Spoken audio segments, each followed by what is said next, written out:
ডালের পাঁপড় দিয়ে তৈরি দারুণ টেস্টি একটা সবজি আজ আমরা আপনাদেরকে বানিয়ে দেখাবো। আর এই সবজিটা খেতে এতটাই সুন্দর হয় যে বাড়িতে কিছু না থাকলেও অনায়াসেই আপনি ভাত বা রুটি খেয়ে নিতে পারবেন। নমস্কার, কেমন আছেন সবাই? বাঙালি স্পাইসি কিচেন চ্যানেলের নতুন একটি রেসিপিতে আপনাদের স্বাগত। প্রথমেই দুটো মিডিয়াম সাইজের পেঁয়াজকে আমরা ভেজিটেবল চপারে একদম ছোট করে কেটে নেব। আর এর পাশাপাশি মিক্সার গ্রাইন্ডারে দুটো টমেটো, কয়েকটা রসুন, এক টুকরো আদা আর কয়েকটা কাঁচা লঙ্কাকে বেটে পেস্ট করে নেব। যেহেতু সবজিটাকে আমরা পাঁপড় দিয়ে বানাবো, তাই দুটো ডালের মশলা পাঁপড়কে এইভাবে শুকনো করে ভেজে নেব।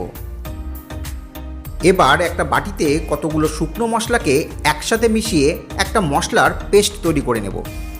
2 চামচ মতো ধনে গুঁড়ো, হাফ চামচ মতো লাল লঙ্কার গুঁড়ো, হাফ চামচ মতো হলুদ গুঁড়ো আর স্বাদ মতো লবণ নিয়ে তাতে সামান্য জল দিয়ে একটা মশলার পেস্ট তৈরি করে নেব। এবার কড়াইয়ে দেব 2 চামচ মতো তেল। তেলটা গরম হলে ফোড়নে দেব একটা শুকনো লঙ্কা, সামান্য গোটা জিরে আর সামান্য গোটা ধনে, আর এর সাথেই দেব একটা তেজপাতা আর সামান্য হিং। ফোড়নটা ভালো করে ভেজে নেবার পর কেটে রাখা পেঁয়াজগুলো দিয়ে 1.5 থেকে 2 মিনিট খুব ভালো করে ভেজে নেব। যখন দেখবেন পেঁয়াজটা এরকম হালকা ব্রাউন কালার হয়ে এসছে, তখন দিয়ে দিতে হবে টমেটো, আদা, কাঁচা লঙ্কা আর রসুনের তৈরি করে রাখা পেস্টটা।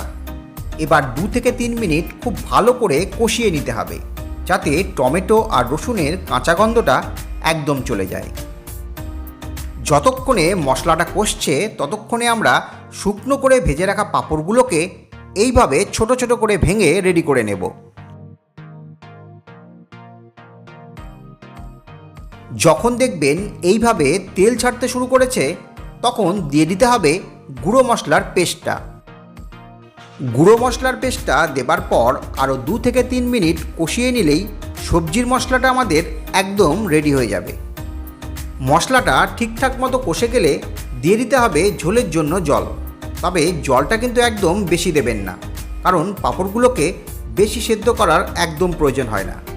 পাঁপড়ের তৈরি এই সবজিটার গ্রেভিটাকে আরও টেস্টি ও সুন্দর করে তোলার জন্য হাফ চামচ মতো তেল নিয়ে তাতে 2 চামচ মতো বেসন আর কয়েকটা কারি পাতা দিয়ে 15 থেকে 20 সেকেন্ড ভেজে নেবার পর সেটাকে সবজির মধ্যে দিয়ে দেব।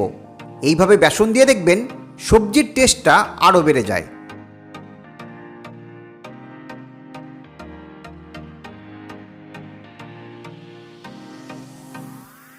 এবার ভেজে রাখা পাঁপড়গুলো দিয়ে আরও 1 থেকে 1.5 মিনিট ফুটিয়ে নিলেই সবজিটা একদম রেডি হয়ে যাবে।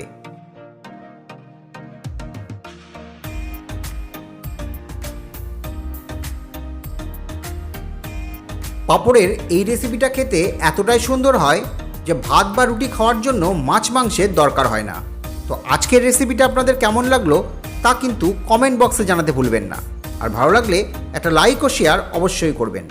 তবে আজ এতটুকুই, দেখা হচ্ছে নেক্সট কোনো রেসিপিতে। ভালো থাকবেন।